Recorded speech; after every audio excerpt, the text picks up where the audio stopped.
তো শুধু খাওয়া দাওয়া, ঘুম, কাপড় চোপড়, গাড়ি ভারী, এগুলো নিয়ে আমরা বেহুশ হয়ে গেছি। একটা বার চিন্তা করেন, এই ভারতবর্ষে সম্রাট হুমায়ুন ছিল, সম্রাট বাবর ছিল, আপনার সম্রাট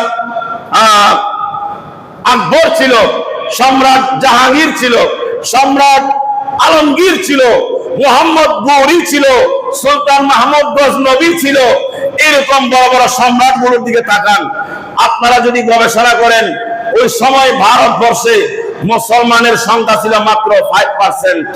100 জন মানুষ এক জায়গায় করলে 95 জন হিন্দু আর 5 জন হচ্ছে মুসলমান। যে ভারতের জমিনে 5% মুসলমান ছিল। খাজা গরিবের আওয়াজ যখন এই ভারতবর্ষে আসে, তখন তো মুসলমান খুঁজে পাওয়াটাও দুষ্কর ছিল। 5% মুসলমান, 95% অন্য ধর্মের লোক। কিন্তু সেই কঠিন সময়ে 5 জন মুসলমান আছে, 95 জন হিন্দু আছে। এই পরিস্থিতির মধ্যে সারা ভারতবর্ষের যারা সুলতান ছিলেন, যারা সম্রাট ছিলেন, একটাও পাবেন না তারা হিন্দু ছিল। এরা সবাই মুসলিম বড় বড় সুলতান সম্রাট ছিলেন। সুবহানাল্লাহ। একটাবার গবেষণা করেন তো, 95 মানুষ যদি 95 জন অন্য ধর্মের, মাত্র 5 জন মুসলমান, এইরকম অবস্থায় একটা ইসলামী নেতা, একজন মুসলিম সম্রাট কিভাবে সুলতানের দায়িত্ব পালন করে? কিন্তু ইতিহাস বলছে এটা তো একদিন দুদিনের বিষয় না, বরাবর 800 বছর, 800 বছর মোগল আমলের এই সমস্ত মুসলিম নেতারা ভারতবর্ষ পরিচালনা করেছেন। কেন সম্ভব, কিভাবে হয়েছে? ওরা একদিকে সুলতান ছিলেন আর ভিতরে ভিতরে তারা আল্লাহর ওলি ছিলেন। আর একটু জোরে বলবেন না সুবহানাল্লাহ? ভিতরে ভিতরে তারা কি ছিলেন? শামসুদ্দিন ইলতুৎমিশ একজন বড় সম্রাট ছিল ভারতের, শামসুদ্দিন ইলতুৎমিশ। আপনারা অনেকে নাম শুনেছেন ওনার। এই শামসুদ্দিন ইলতুৎমিশ উনি ভারতের এত বড় একটা সম্রাট ছিলেন। ওই সময় বিশ্ববিখ্যাত একজন আল্লাহর ওলি ছিল, যার নাম হচ্ছে কুতুবউদ্দিন বখতিয়ার কাকি। এই কুতুবউদ্দিন বখতিয়ার কাকি খাজা গরিবে নওয়াজের খলিফা ছিলেন।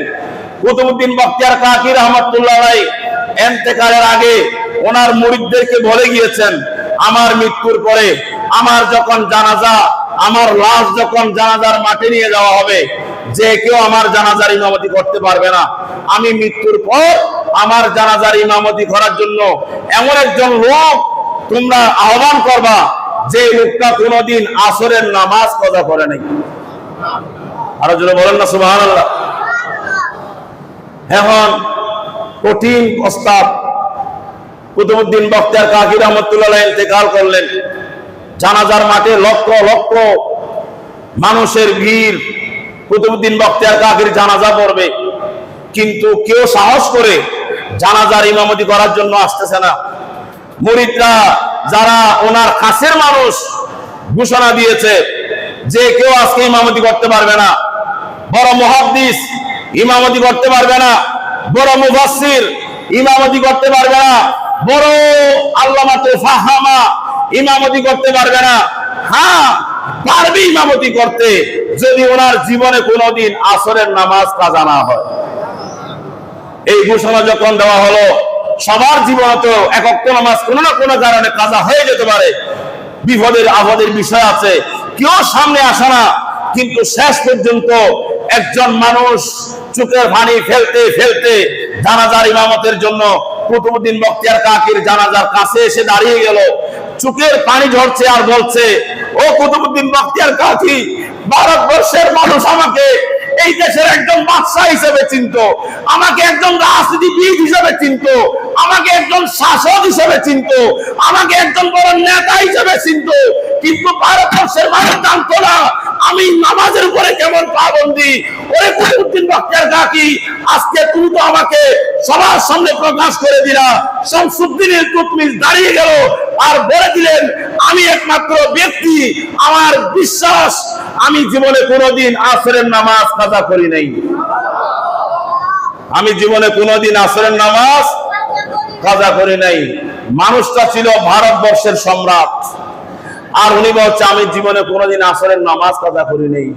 আমার মাহমুদ খান জামে মসজিদের মুসল্লি ভাইদের কাছে আমার জিজ্ঞাসা, আপনারা সবাই তো কর্মব্যস্ততা আছে, পানের দোকানটাও ফেলে নামাজে আসতে পারি না, ব্যস্ততা খুব বেশি। অনেক সময় 3-4 ওয়াক্ত নামাজ একসাথে আসার সময় পড়ি, অনেকে তো মোটেও পড়ে না। আমরা তো মুসলমান, কেউ সাপ্তাহিক মুসলমান, কেউ বাৎসরিক মুসলমান, কেউ 2 ওয়াক্তের মুসলমান, কেউ 5 ওয়াক্তের মুসলমান, কেউ জামাতের মুসলমান, কেউ বেজামাতের মুসলমান। আমাদের তো কত রকমের প্রকার আছে। যদি জিজ্ঞাসা করি ভাই নামাজ পড়ো নাই কেন, সময় পাই নাই, খুব বেশি ব্যস্ত ছিলাম। আমি